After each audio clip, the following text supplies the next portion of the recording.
next moves us into the main part of the book.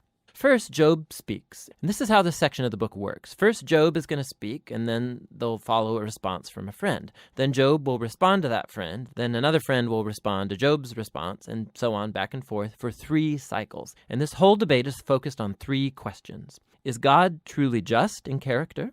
And does God run the universe on the strict principle of justice? And if so, then how is Job's suffering to be explained?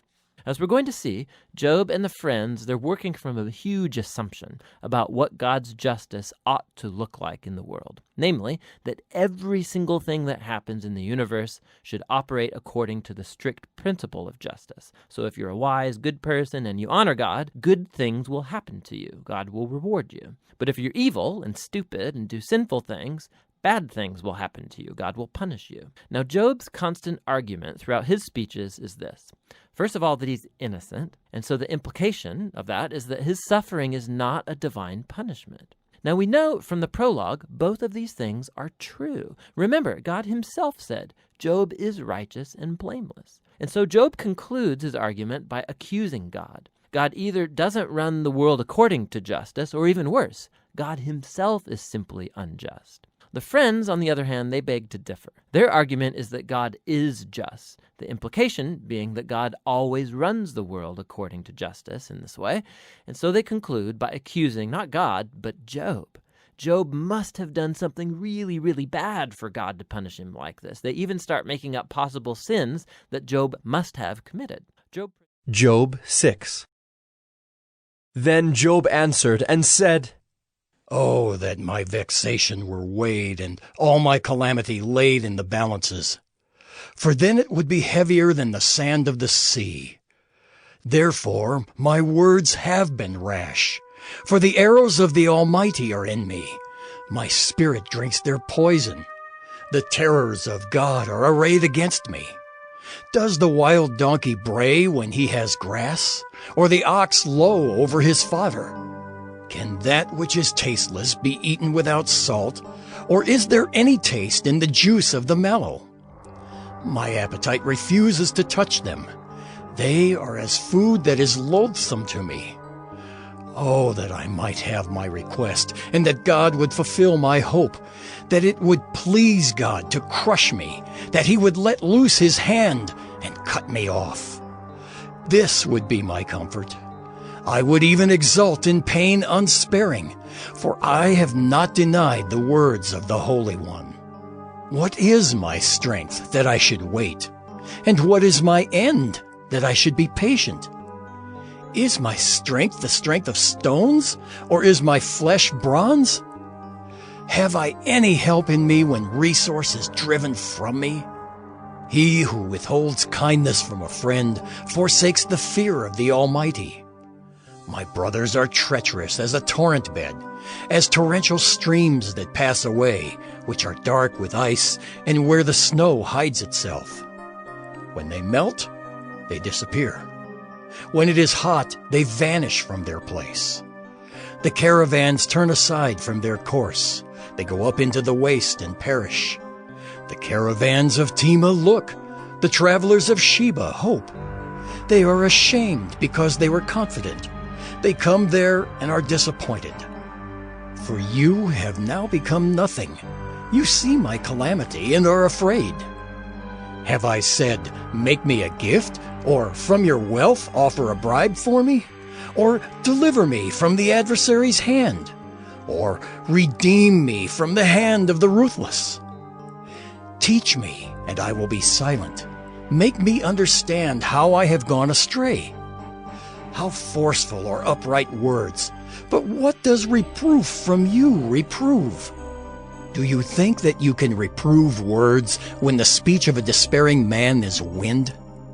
You would even cast lots over the fatherless and bargain over your friend. But now, be pleased to look at me, for I will not lie to your face. Please turn, let no injustice be done. Turn now, my vindication is at stake. Is there any injustice on my tongue? Cannot my palate discern the cause of calamity? Job 7. Has not man a hard service on earth, and are not his days like the days of a hired hand? Like a slave who longs for the shadow, and like a hired hand who looks for his wages, so I am allotted months of emptiness, and nights of misery are apportioned to me. When I lie down, I say, when shall I arise? But the night is long, and I am full of tossing till the dawn. My flesh is clothed with worms and dirt. My skin hardens, then breaks out afresh. My days are swifter than a weaver's shuttle, and come to their end without hope. Remember that my life is a breath. My eye will never again see good. The eye of him who sees me will behold me no more. While your eyes are on me, I shall be gone. As the cloud fades and vanishes, so he who goes down to Sheol does not come up. He returns no more to his house, nor does his place know him any more. Therefore, I will not restrain my mouth. I will speak in the anguish of my spirit. I will complain in the bitterness of my soul. Am I the sea, or a sea monster, that you set a guard over me? When I say, my bed will comfort me, my couch will ease my complaint, then you scare me with dreams and terrify me with visions, so that I would choose strangling and death rather than my bones. I loathe my life. I would not live forever. Leave me alone, for my days are a breath. What is man, that you make so much of him, and that you set your heart on him? Visit him every morning, and test him every moment. How long will you not look away from me, nor leave me alone till I swallow my spit? If I sin, what do I do to you, you watcher of mankind? Why have you made me your mark? Why have I become a burden to you? Why do you not pardon my transgression and take away my iniquity? For now I shall lie in the earth. You will seek me, but I shall not be. Job 8. Then Bildad the Shuhite answered and said, How long will you say these things, and the words of your mouth be a great wind? Does God pervert justice, or does the Almighty pervert the right? If your children have sinned against him, he has delivered them into the hand of their transgression. If you will seek God and plead with the Almighty for mercy, if you are pure and upright, surely then he will rouse himself for you and restore your rightful habitation. And though your beginning was small, your latter days will be very great. For inquire, please, of bygone ages, and consider what the fathers have searched out. For we are but of yesterday, and know nothing. For our days on earth are a shadow. Will they not teach you and tell you and utter words out of their understanding? Can papyrus grow where there is no marsh? Can reeds flourish where there is no water? While yet in flower and not cut down, they wither before any other plant. Such are the paths of all who forget God. The hope of the godless shall perish. His confidence is severed, and his trust is a spider's web. He leans against his house, but it does not stand. He lays hold of it, but it does not endure. He is a lush plant before the sun, and his shoots spread over his garden. His roots entwine the stone heap. He looks upon a house of stones. If he is destroyed from his place, then it will deny him, saying, I have never seen you. Behold, this is the joy of his way, and out of the soil others will spring. Behold, God will not reject a blameless man, nor take the hand of evildoers. He will yet fill your mouth with laughter and your lips with shouting. Those who hate you will be clothed with shame, and the tent of the wicked will be no more. Job 9. Then Job answered and said, Truly, I know that it is so. But how can a man be in the right before God? If one wished to contend with him, one could not answer him once in 1,000 times. He is wise in heart and mighty in strength. Who has hardened himself against him and succeeded?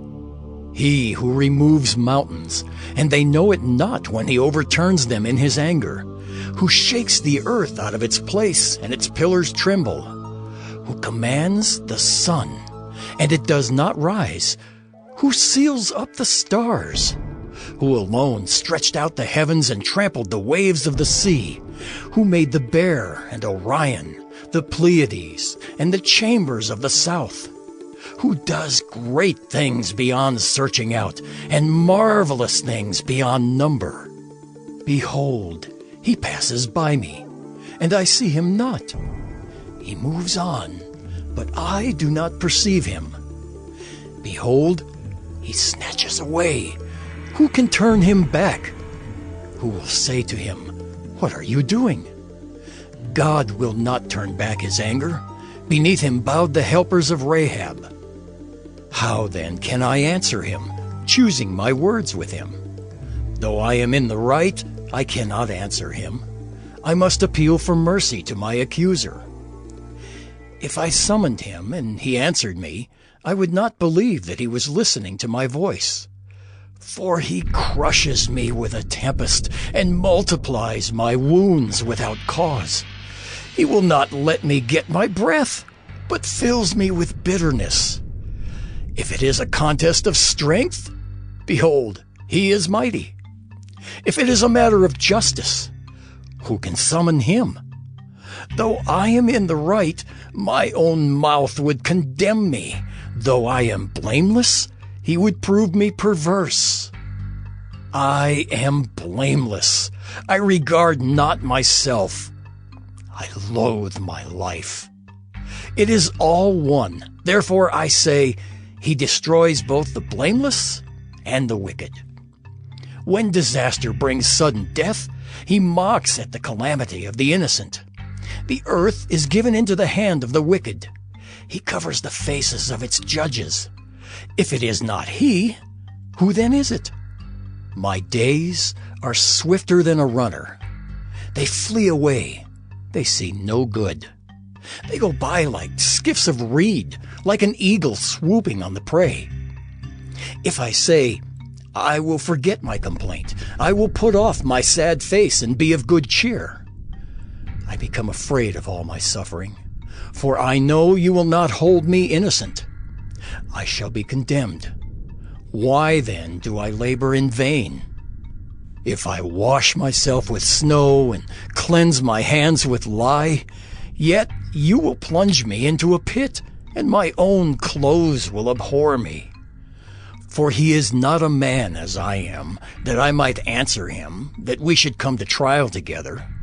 There is no arbiter between us, who might lay his hand on us both. Let him take his rod away from me, and let not dread of him terrify me. Then I would speak without fear of him, for I am not so in myself.